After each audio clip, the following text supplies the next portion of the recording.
you think back to some of the best hip-hop mixtapes of the 2010s, one that has to be mentioned is APRocky's Live, Love, ASAP. APRocky is one of, if not the number one reason for the ASAP mob entering the spotlight. He's worked with a large amount of the biggest rappers in the game over the past decade, probably has the best looks of any rapper out there, and subsequently dated some of the most famous women on the planet. So why, after touring with Drake and Kendrick, releasing a handful of hits, and being one of the first rappers in this era to be an ambassador to international fashion, why have we heard so little music from Rocky over the past few years? It's not that he's fully disappeared from the game, but you would think that an artist with as much momentum and talent as he has would still be dropping hits on a much more consistent basis to this day. What happened to APRocky?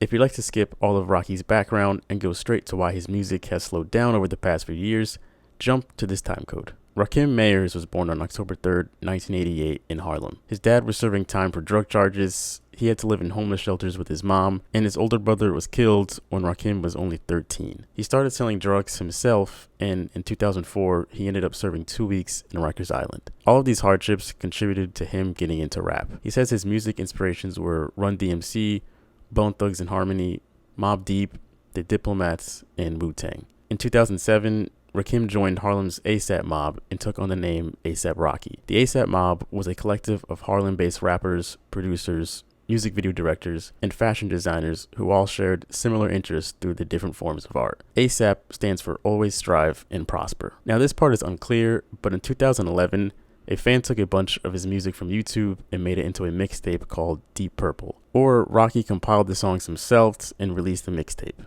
I'm not entirely sure, but regardless, Deep Purple helped put APRocky on the scene in a big way. Shortly after that, his new single Peso was leaked and quickly picked up by Hot 97. Between the new radio play he was getting and the splash he created by releasing a music video for his hit song Purple Swag, APRocky had a ton of buzz around his name. ASAP says that originally New York gave him hell for Purple Swag.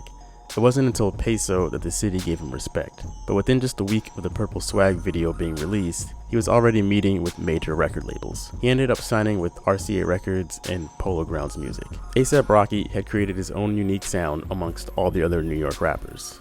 He took different elements from hip-hop throughout the country, added in a kind of surreal, hazy vibe to his production, and still kept that authentic sound that New York rappers carry. On January 15th, 2013, APRocky released his debut album, Long Live ASAP. This album would end up being a hip-hop classic, and in my opinion, one of the most important hip-hop albums of the 2010s. It was full of hits with Goldie, Wild for the Night, Fashion Killer, and of course, Problems.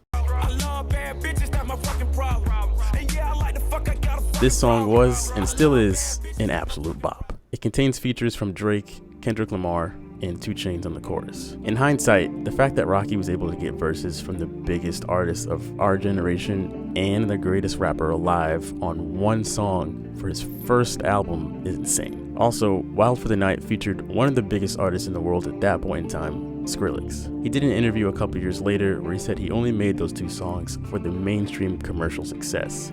He actually grew to hate them over time, which would make sense because those 2 songs sound completely different from the rest of his music. Long Live ASAP debuted at number 1 on the US Billboard 200 chart, and by the end of 2019, it went double platinum. A little over 2 years after his first album, Rocky released his second album, At Long Last ASAP. The hit song was LSD, which, as you can imagine, was like being in the midst of a musical trip. This album also debuted at number 1 on the Billboard 200 chart. It seemed like APRocky was right in the middle of a great run, and it would only be right for us to expect that he was going to press even harder on the gas pedal. But that didn't happen. In fact, it was quite the opposite, with Rocky seeming to pump the brakes on his music career. In January of 2015, Rocky's producer and mentor, ASAP Yams, died of an accidental overdose. Yams played a big part in Rocky's life, especially in his music career, so we can imagine that his death took a big toll on Rocky. Just a few months after At Long Last ASAP, 2015's Dope released, and Rocky had a role in the movie.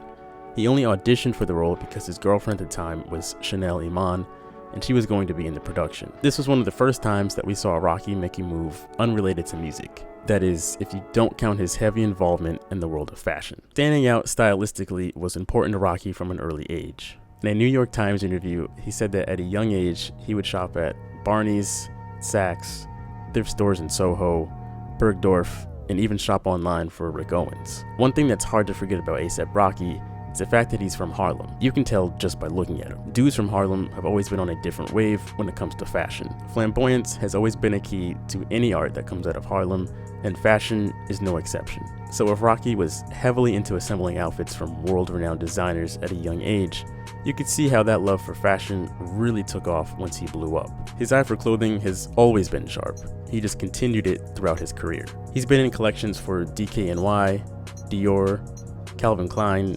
collaborated on designs for Guess and J.W. Anderson, and could be spotted front row of New York, Paris, and Milan's fashion weeks. But even with his heavy involvement with the fashion world, Rocky has always still seemed to find the time for music. So getting too wrapped up in fashion couldn't really be the sole reason behind why his music has slowed down so drastically. It would be 3 years between At Long Last ASAP and his 2018 release, Testing, which was a very abstract set of songs that didn't seem to have any real direction or theme, besides the fact that most of them seemed like you were in the midst of some kind of hip-hop trip.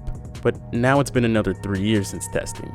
He's had an array of different legal issues throughout the years, with the most notable being his Sweden incident in 2019 that required President Trump to step in, which it doesn't get any scarier than that. APRocky has put his own music career on the back burner for a combination of both the death of ASAP Yams and to continue pursuing his fashion endeavors. If something is on the back burner, it doesn't mean it's not cooking, it just isn't at the very front. In 2016, Rocky's been quoted saying, "I gotta be Yams to an extent now," and that's kind of shown in his career for these past 5 years or so.